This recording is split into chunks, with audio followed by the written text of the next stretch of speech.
If you can be a defender who combines skill, feel, athleticism, and grit all in one, it automatically makes you an insanely valuable player. And Kon Kneuppel on Duke is one of those guys, making him easily one of the best players to study in all of basketball if you want to become a better defender. So in this video, I'll break down some techniques and skills you can be applying on the defensive side of the ball to help transform you into a lockdown defender. Let's put it all under the microscope. Oh, also, before we get into it, make sure to check out the Lockdown Defender program, where you'll get a full plan on how to train your defense and lock down players left and right.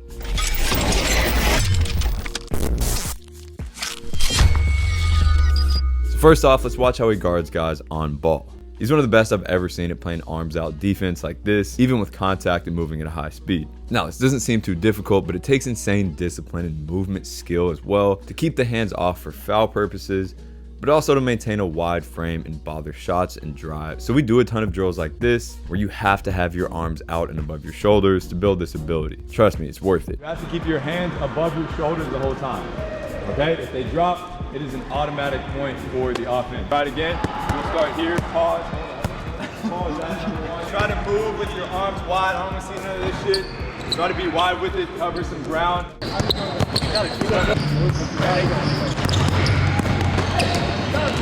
And it's a great foundational piece of defense. At the same time though, he's also smart when he does get his hands in the mix. Sometimes he'll give a bit of resistance and then pull back. Other times he'll get an arm bar there and slightly push without making it obvious, while having the hand ready to snag it. Maybe he'll mess around with their arm to keep them off balance and fighting for position, or just keeping a light hand there to monitor their momentum without being too aggressive and getting called for a foul. He's also fantastic at taking the right angles once they do get a small step on him. Like here, they create the advantage, so he instinctually identifies a spot on the floor where he wants to beat the defender to. He does it, and as a result, forces a tough midi. Same thing on all these, where even if he gets beat, he's back into it by taking a super creative angle to recover. And keep in mind, all of these require turning and sprinting to the spot. You hear this all the time, not to cross your feet on defense, but once they get a step, being able to get into this rotational sprint is a much needed skill, even if you got to sell out a bit to stop them and force them into a midi. And if you can stay glued to them here and give them some contact throughout the drive, that's elite. And another underrated skill here, being able to quickly feel out where your help is, and then push them in that direction. On all of these, notice how he quickly reads where his help is at, and then funnels them that way. In a real game, defense isn't 1v1, so if you can learn how to push guys towards the right places, you don't need to be able to stay in front of them 100% of the time, because that's just not realistic. But he does do a good job of staying in front on that first step, which is primarily due to his anticipation, like here, where he's almost to that spot before the defender gets there, and then being able to stay upright and take the contact to the chest. Oh, and also being in help position early off the ball, like right here, and then moving when the ball is in the air, so he's never unnecessarily making a long closeout. They beat this Duke team. Then as they transition into the shot, he does a great job staying attached or glued to the defender, so this contest is super intense, rather than kind of giving up as they get into it. So many players play great defense all the way up until the contest, and then give up. So matter of fact, let's really dive into these contests. Especially on short shots, he's using this hands up posture to keep the vision blocked throughout the shot, as well as realizing that on middies, players usually hang longer in the air, so a late contest can actually do a lot of good, like right here. Now on longer contests, it's a bit different of a skill. First off, you gotta anticipate this pass, and getting a really good burst with these first 3 steps is huge to making sure this is a comfortable contest. Otherwise, you're gonna be flying at him out of control. Then from there, you're trying to get the most aggressive, controlled contest you can get. So notice how on all of these, he's not in their landing space, but he's right there.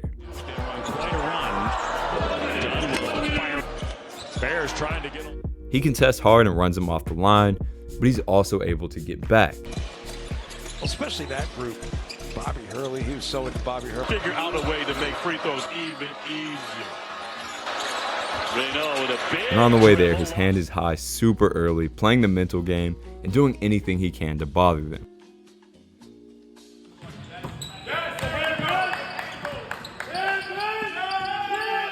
But other times, he's there so early and aggressively that he's able to stay grounded and play it safe while still forcing a miss. And now is where it gets really fun with recovery contests, where he's initially shifted out of position but flies back into the play to make it difficult.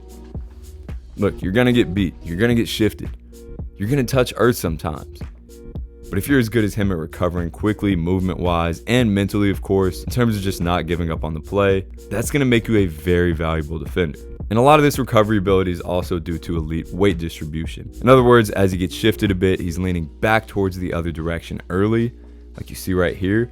So his change of direction is much quicker in situations like this. Let's make it 8. He was phenomenal. We had a chance to chat with her recently. And overall, he just checks all the little boxes on defense too. He's really good at fronting the post and making it tough to catch the ball in a comfortable position. Yeah, that's a great responsibility that I don't think we really appreciate. He's great at these little stunts to make the defender think as he plays between two, or even timing up the tag of this roller to get this player not to pass, and then getting back to his man in time. In a long time with a whack. This could also be peel switching on ball screens where he realizes his teammate switched, so he beelines to the big instantly and make sure he doesn't get an easy catch, something that not many good perimeter defenders can do. Would be Maxime Renault. He's able to make that skip pass and Sion James gets a rhythm 3. And then getting through screens in the first place, where he's always looking to be a bully and get through, but if he doesn't, staying super persistent and blowing up ball screens time after time again throughout the game. So obviously, Kon Kneuppel is a very athletic player. He's strong, smart, very experienced on defense, but a lot of these are technical things that you can apply no matter how athletic you are. Of course, continue to work on your defense. Once again, shout out to the Lockdown Defender program, but if you can master these things, you'll be in pretty good shape.